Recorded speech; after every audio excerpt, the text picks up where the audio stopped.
Assalamualaikum warahmatullahi wabarakatuh. Allahumma sholli ala Sayyidina Muhammad wa ala ali Sayyidina Muhammad. Pemirsa yang dirahmati Allah, marilah kita simak ceramah dari Buya Arozi Hashim dengan tema Mabuk Cinta Berujung Makrifat. Sebelumnya marilah kita perbanyak sholawat minimal 1000 kali sehari, agar hidup kita penuh barokah dan mendapatkan syafaat kelak. Jangan lupa berikan dukungan kepada channel kami dengan memberikan super thanks seikhlasnya. Marilah kita doakan agar Buya Arozi Hashim dan keluarga diberikan kesehatan dan kebahagiaan dunia dan akhirat. Amin ya robbal alamin. Nih kita dengar kemarin ada yang ngaku-ngaku saya sudah marifat, Allah sudah dalam diriku, jadi aku nggak sholat lagi katanya. Ngeri kali itu orangnya. Sudah ketemu Bia? Bismillahirrahmanirrahim. Kisanalina ya Imam Syekh Al-Akbar Muhyiddin Ibn Arabi radhiyallahu ta'ala anhu wa sallallahu sirruhu qala la yazalul wali, ya, senantiasalah sang wali walau balagha a'la maqamin yantahi ilaihi. Ini meluruskan persepsi orang tentang Al-Imam Ibnu Arabi. Ibnu Arabi tidak pernah mengatakan wali itu gugur syariat darinya, karena semua ilmu kemarifatan hari ini dialamatkan ke beliau. Apa kata beliau?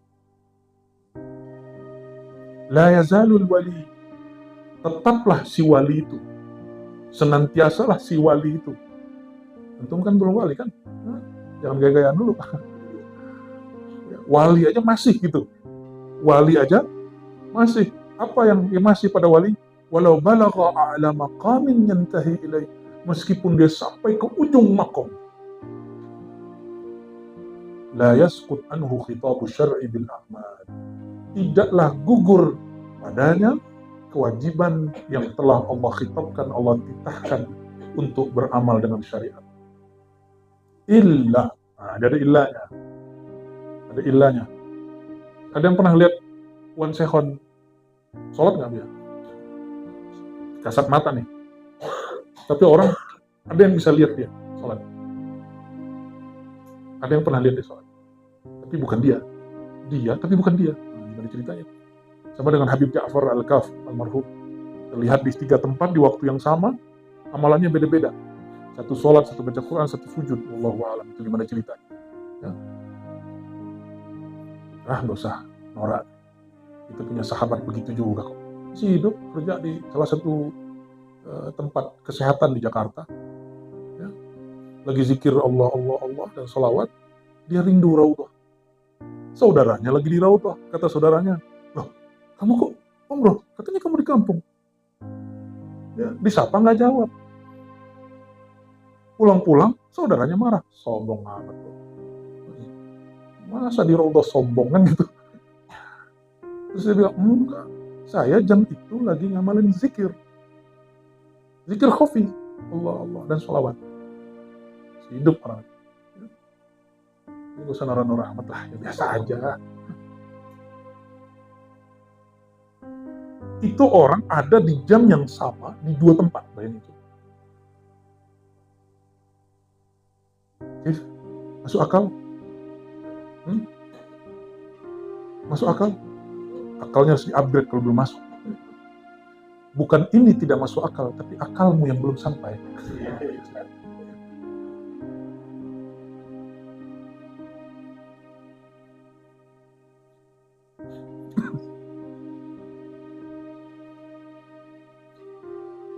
Maka ada seorang tokoh ilmu Quran di Prancis, tapi orang Islam, dituduh liberal, tapi dalam hal ini dia ngambil ilmu Ghazali. Cuma dia perkenalkan pemikiran itu ke dunia barat. Apa kata dia? Namanya Arkon. Ada yang dapat dicapai akal, ada yang akal mengatakan ini mustahil. Ada yang akal sebagian orang sanggup, sebagian orang nggak sanggup. Bukan berarti hal ini nggak masuk akal. Cuma sebagian akal orang nggak sanggup. Akal tidak sampai bukan berarti barangnya nggak ada. Nah, yang kedua, sesuatu yang muhalun, mustahil. Semenjak saya baca begitu, saya pikir, oh Arkon ini nggak liberal ini. Dia mengajarkan ilmu Imam Ghazali. Cuma mungkin agak genit dikit. Ya, orang Arab nggak siap dengernya. Ya, Buya Aldomi ini salah satu penikmat Arkon ini diam-diam. Ya. Pernah baca lah ya. Waktu dulu S1, S2 pasti pernah baca. Saya ngumpulin buku Arkon itu dalam bahasa Perancis lebih dari 5 buku. Dan kita menemukan hal seperti itu dan senang sekali. Ya. Nah, barang ini bukan nggak masuk, bukan sesuatu nggak masuk akal, bukan mustahil. Tapi ini barang akal mungkin belum nyampe. Tapi akal orang lain ada yang sudah nyampe. Gitu. Illa an taghliba alaihi halatun tusayyiruhu kal majnun atau al mughma alaihi. Kecuali si wali mengalami sesuatu yang dia kemudian seperti orang gila atau seperti orang yang hilang akal. Mughma alaihi. Mughma itu bisa pingsan, yang penting hilang akal. Nah, itulah wan sekhon. Wan sekhon itu kal majnun, tapi bukan majnun. Seperti orang gila, tapi bukan gila. Paham? Habib Ja'far, kal mughma, tapi ghair mughma alaih. Kayak orang nggak punya akal, tapi punya akal gitu. Masa nyampe di pantai buang-buang duit kan nggak punya akal tuh. Tapi endau aklun itu cara bersihin kalbu muridnya. Kalau ada orang yang khidmat ke beliau lagi senang sama duit, itu duit dibuang langsung. Kalau ada orang lagi bangga-banggain lambangnya, itu dicoret sama wan sekhon. Organisasi, ya. Kita lihat tuh ya saudara kita Habib Syekh Razi Maula Dawilah, utnya itu yang gitar Arab itu dicoret-coret sama beliau supaya ketika melihat nggak takjub melihat yang terlihat goresan guru gitu. Maka dia robitoh terus kepada gurunya, kolbunya terikat terus dengan kasih sayang gurunya sehingga terhubung dengan kolbu baginda Nabi Muhammad SAW.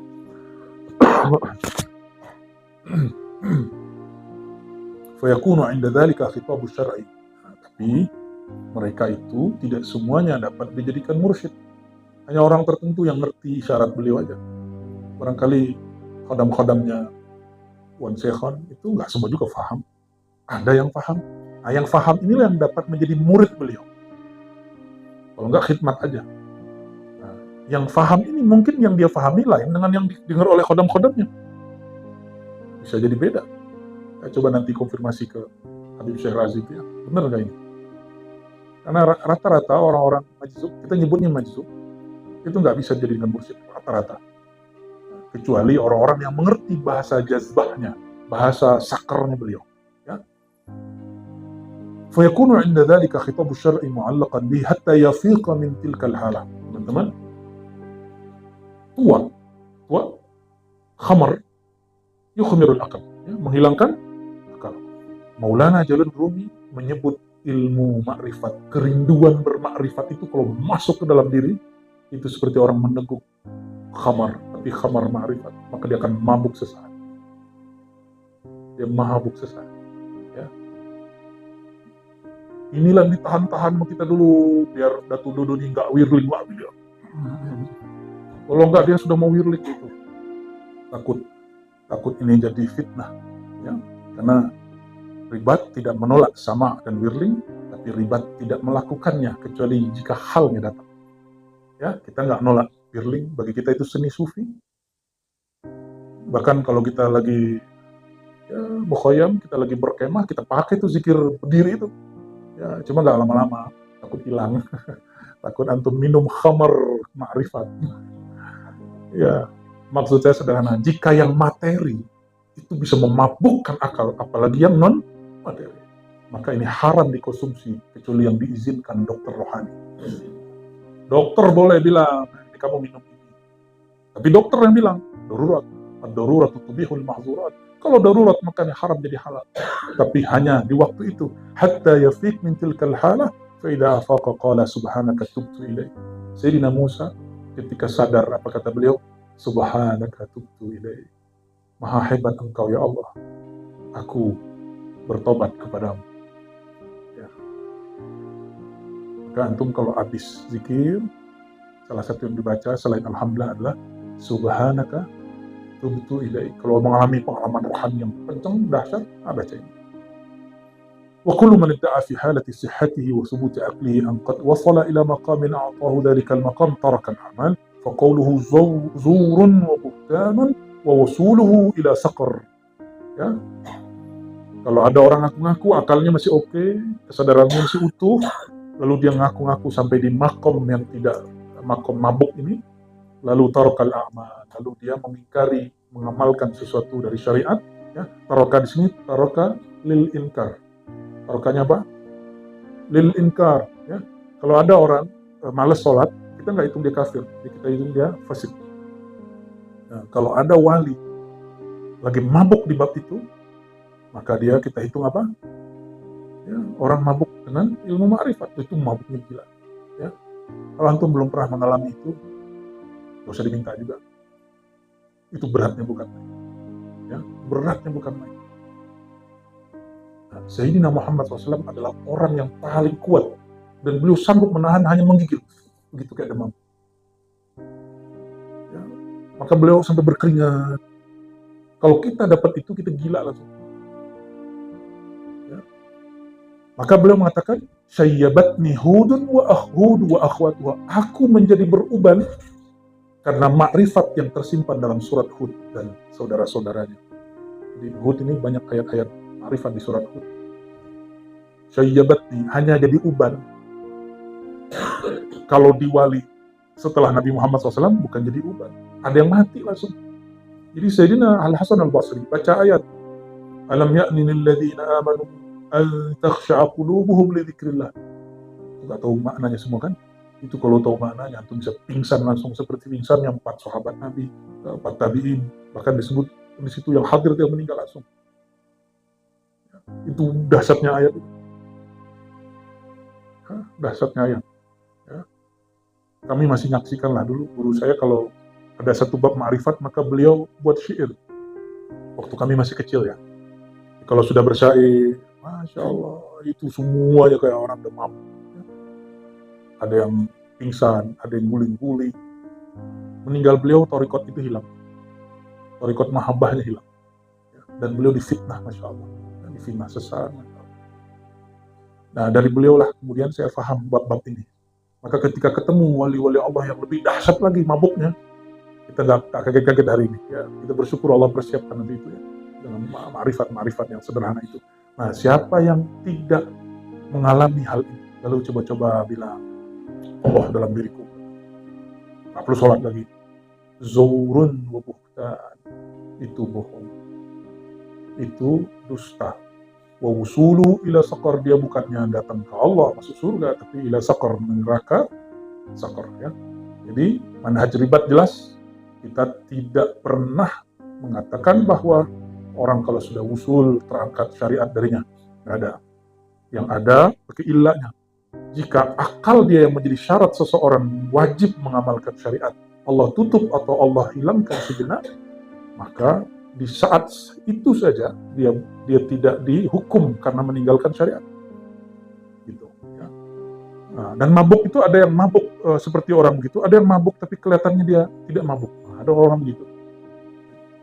Oleh karenanya, sahabat-sahabatku, saudara-saudariku, berbaik sangkalah kepada kekasih-kekasih Allah, kepada hamba-hamba Allah, siapa tahu ada rahasia di kalbu mereka. Ya.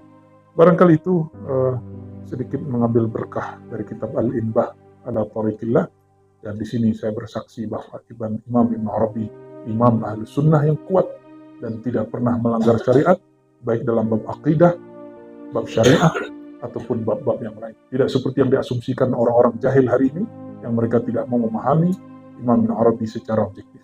Wallahu ta'ala alam bisawab, nasallallahu al-afwa wal-afiyah lana liwalidina wa li masyayikhina wa li sairil muslimin walhamdulillahi rabbil alamin.